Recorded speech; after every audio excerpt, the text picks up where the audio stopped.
Cześć! Witamy Was w kolejnym, już 7. odcinku historii motoryzacji. Dziś zabierzemy Was do naszych południowych sąsiadów, czyli opowiemy Wam o Skodzie.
Kochani, swoją drogą jestem ciekaw, kto z Was wiedział, iż firma Skoda to jedna z 4 najstarszych firm motoryzacyjnych na świecie. Tak.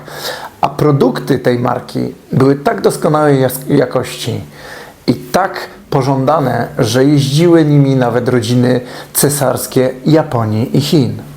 Kochani, dzięki temu jednak, że byli młodzi i otwarci na nowinki techniczne, tak jak w tej chwili jest to również u młodych ludzi, tak i oni jako pierwsi na świecie skonstruowali i zbudowali rower z silnikiem. W 1898 roku powstał rower z silnikiem spalinowym. W tej sytuacji nie trzeba już było długo czekać na pierwszy motocykl ich produkcji i już w roku 1899 roku powstaje motocykl L&K, który, tak jak ich rowery, został wykonany z niezwykłą precyzją i w roku 1901 zostaje wystawiony na próbę w wyścigu Paryż-Berlin. Wyścig ten kończy się zwycięstwem Narcyza Posedniczka, jadącego właśnie na motocyklu marki L&K. Jednakże zwycięstwo tego motocyklisty jest tak duże, iż sędziowie nie dowierzają w to, że tak się to mogło odbyć i doszukują się oszustwa, przez co motocykl wraz z kierowcą zostają zdyskwalifikowani.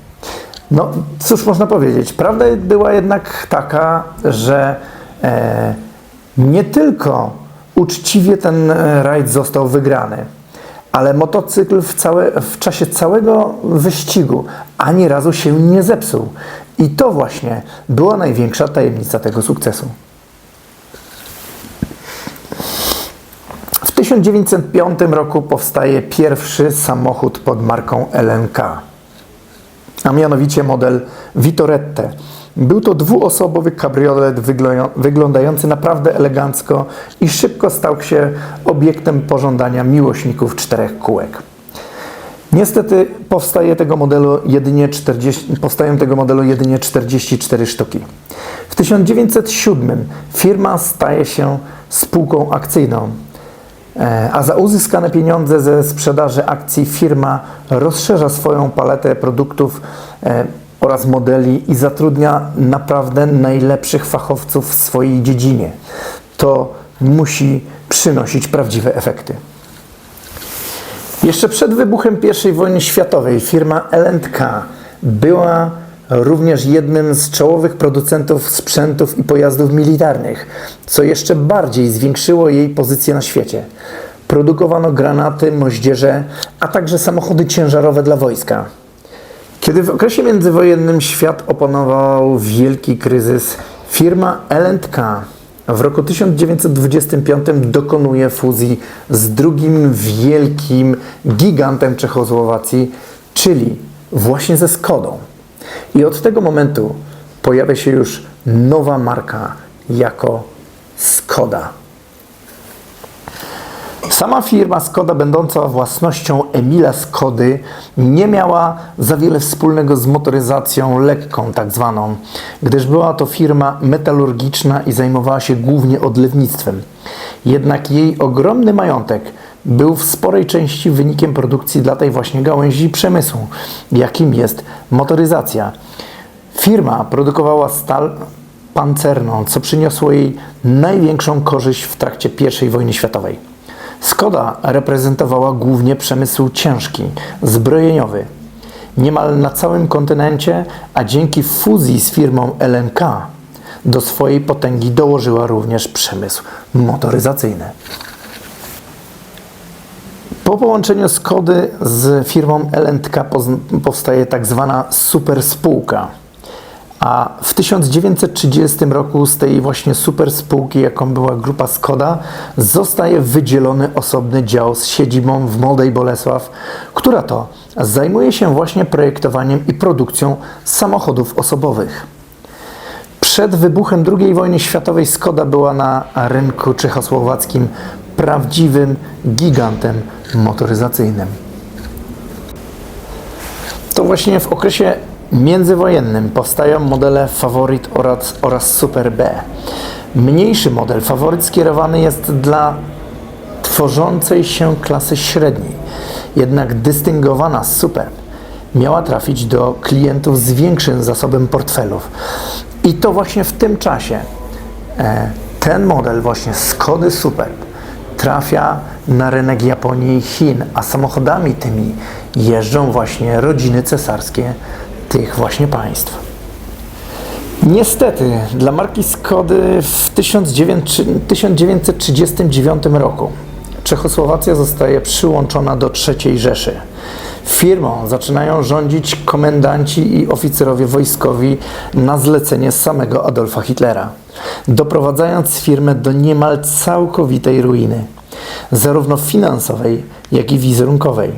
Gdy wybucha wojna, cała produkcja firmy Skoda zostaje zmieniona na potrzeby militarne. Produkcja samochodów schodzi na dalszy plan i staje się ilością znikomą. Po Po wojnie niestety nie następują wiele lepsze czasy dla samej Skody. Czechosłowacja, tak samo jak i Polska, znajdują się w tak zwanym bloku wschodnim i fabryki Skody, bez względu na to, co było w nich wytwarzane, były szybko zaanektowane na potrzeby tak zwanego socjalizmu. Jednakże w małym stopniu, ale jednak znowu powoli zaczęto produkować samochody. Powojenne samochody Skody były również bardzo dobrze znane u nas.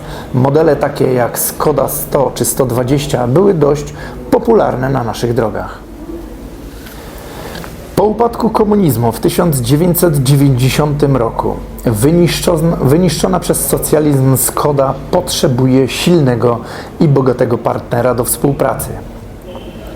Ofert nie brakowało, jednak to właśnie, o ironio, Volkswagen, czyli niemiecka firma, złożyła najkorzystniejszą ofertę i po fuzji z tym gigantem nie trzeba było długo czekać. Ze stołu kreślarskiego schodzi model Felicia, która niemal natychmiast staje się hitem sprzedażowym Skody. W 1996 roku powstaje nowa Octavia, a chwilę później Skoda projektuje płytę podłogową, która wykorzystywana jest w niemal całej grupie Volkswagen do takich modeli jak Fabia, Polo czy Ibiza.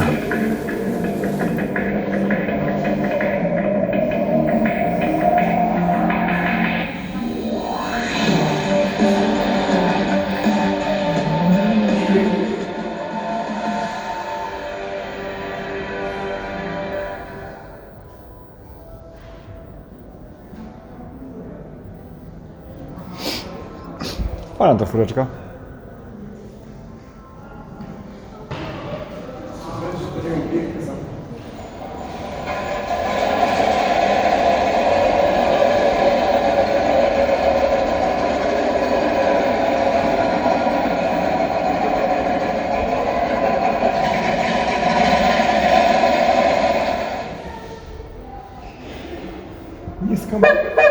Nieskomplikowany.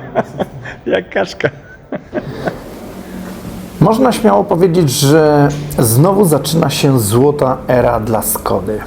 Sukcesy, jakie osiąga ta marka, powoduje, że Skoda staje się jedną z najważniejszych marek sprzedażowych koncernu Volkswagen i dzięki temu uzyskuje niemal całkowicie wolną rękę co do poczynań konstrukcyjnych. Oprócz tego Skoda ma dostęp do wszystkich najnowszych technologii i systemów Volkswagena i trzeba przyznać, że korzysta z nich naprawdę skutecznie. Dziś marka nie tylko ma bogatą gamę samochodów osobowych, ale również posiada jedną z największych wyborów SUV-ów.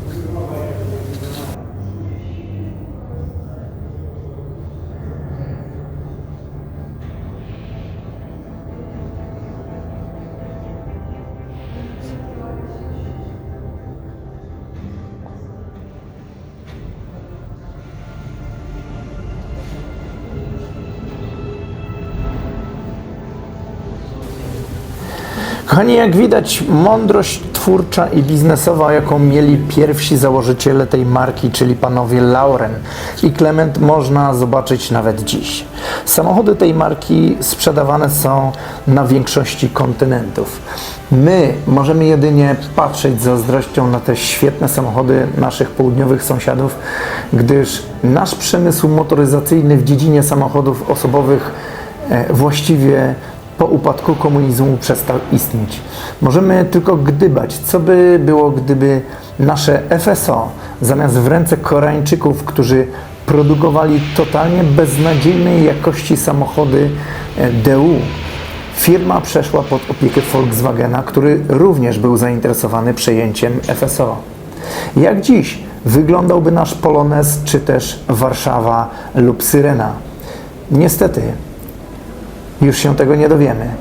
A podziękować za ten stan rzeczy możemy jedynie rządzącym ówcześnie politykom SLD z Leszkiem Millerem na czele. I taka to właśnie historia motoryzacji Skody.